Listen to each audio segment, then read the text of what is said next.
Bursa Efek Indonesia merupakan bursa dengan jumlah IPO terbanyak di ASEAN, setidaknya dalam 5 tahun terakhir. Untuk tahun ini saja hingga Februari sudah ada 15 emiten yang go public dan berhasil mengumpulkan dana 10,63 triliun rupiah dari para investor.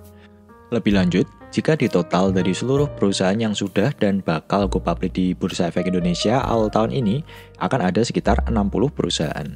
Padahal total jumlah IPO di sepanjang tahun 2022 saja jumlahnya 59 emiten.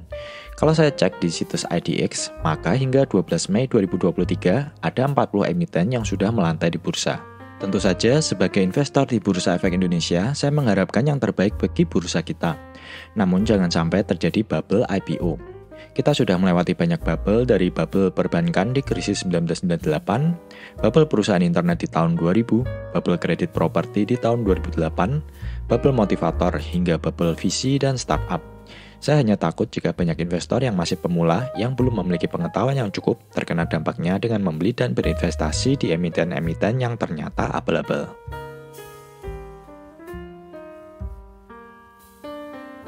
Menurut saya, bursa kita merupakan salah satu bursa yang perkembangannya paling baik. Berdasarkan data dari situs IDX, hingga 9 Mei 2023 sudah ada 863 perusahaan yang tercatat di bursa. Minat masyarakat untuk berinvestasi pun juga terlihat sangat baik, di mana jumlah investor terus mengalami pertumbuhan yang sangat cepat. Pada tahun 2018, ada sebanyak 1.619.372 investor di pasar modal. Di tahun 2022, jumlah investor di pasar modal sudah mencapai 10.311.152 investor. Sedangkan per 31 Januari 2023, investor sudah naik menjadi sekitar 10,4 juta, di mana 4,4 juta merupakan investor saham. Total dana yang berhasil diraup dari IPO di tahun 2022 adalah sebesar 33 triliun rupiah. Dan jika di rata-rata, maka per perusahaan mendapatkan dana 560 miliar rupiah. Ini adalah tabel total dana yang berhasil dikumpulkan oleh perusahaan yang IPO di tahun 2022. Jika dibagi antar sektor, maka sektor teknologi berhasil mengumpulkan dana paling besar dengan jumlah lebih dari 22,3 triliun rupiah. Performa saham secara rata-rata sejak IPO yang paling baik ada di sektor energi dengan 526%. Sedangkan sektor yang menghimpun dana paling besar yaitu sektor teknologi, justru performa rata-ratanya minus 13%.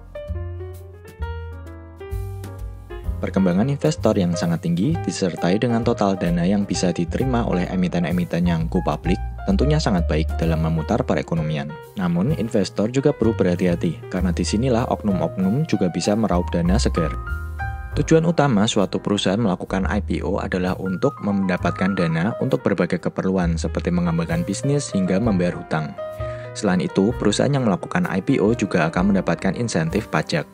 Sebagai pemilik perusahaan tentunya akan lebih senang mendapatkan dana tanpa perlu membayar bunga. Jika perusahaan meminjam uang dari bank, maka perusahaan tersebut wajib membayar bunga.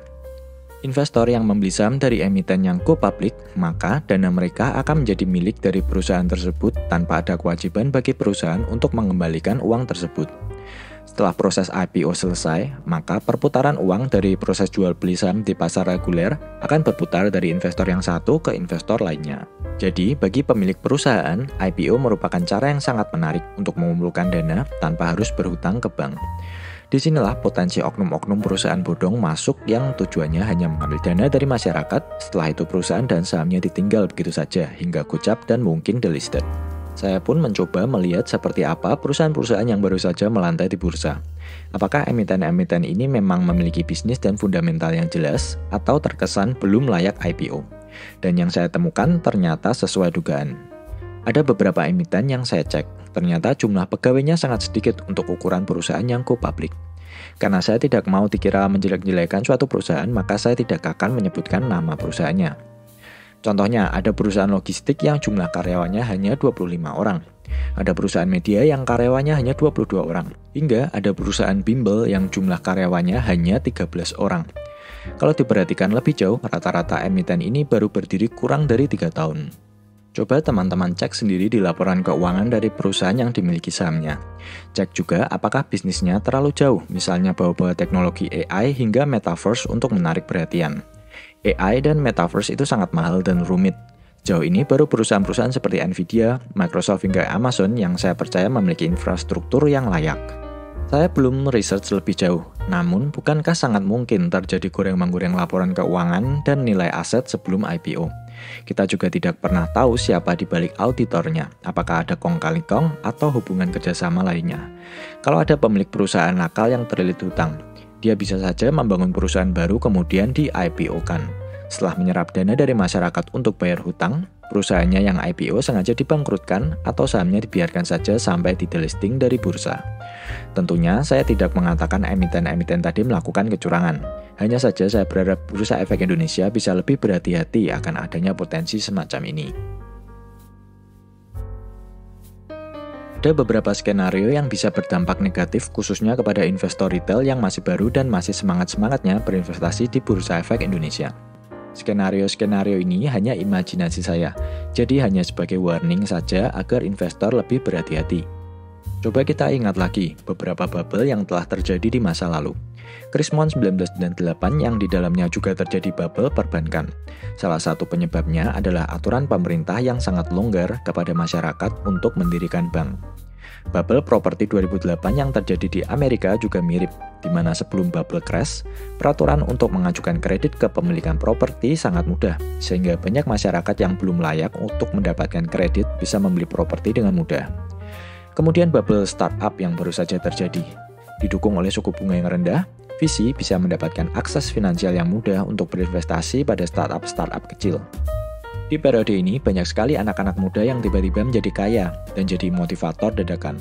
Padahal kekayaannya dari uang investor. Setelah suku bunga tinggi, bubble pecah, banyak startup-startup yang mulai PHK massal dan banyak juga yang bangkrut. Ini hanya asumsi liar, namun mengingat tahun 2024 merupakan tahun pemilu, mungkin banyak oknum politik yang bermanuver di pasar modal untuk mencari dana sebanyak-banyaknya dari masyarakat. Mengingat jumlah IPO di awal tahun 2023 ini saja sudah hampir sama dengan jumlah IPO di sepanjang tahun 2022. Saya berharap Bursa Efek Indonesia tidak hanya mengejar kinerja dan keuntungan semata dari maraknya IPO saat ini. Perusahaan yang ingin go public di Bursa Efek Indonesia akan dikenakan biaya yang bervariasi di antara 25 juta hingga 250 juta. Biaya lain yang menjadi keuntungan bursa adalah dari annual fee.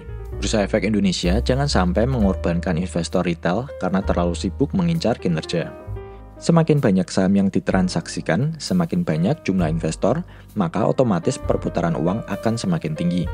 Saya melihat perbedaan budaya investor di kalangan retail di Bursa Amerika dan di Bursa Efek Indonesia, di mana di Amerika mereka lebih condong ke investasi, sedangkan di sini retail cenderung lebih suka trading dan scalping. Selain institusi terkait, tentunya bandar juga bertambah kaya. Yang tambah miskin ya lagi-lagi retail yang selalu diedukasi untuk melakukan scalping. Kalau sampai detik ini ada yang masih berharap sukses dari scalping, sebaiknya dipikir lagi dengan lebih bijak. Dari semua pembahasan ini, saya tentunya berharap yang terbaik bagi perkembangan Bursa Efek Indonesia. Video ini tidak bertujuan untuk menjelek-jelekan suatu pihak. Saya hanya berharap agar investor retail yang masih baru di pasar saham tidak terjebak dan rajin store duit ke emiten yang salah. Oke, semoga video ini bisa bermanfaat.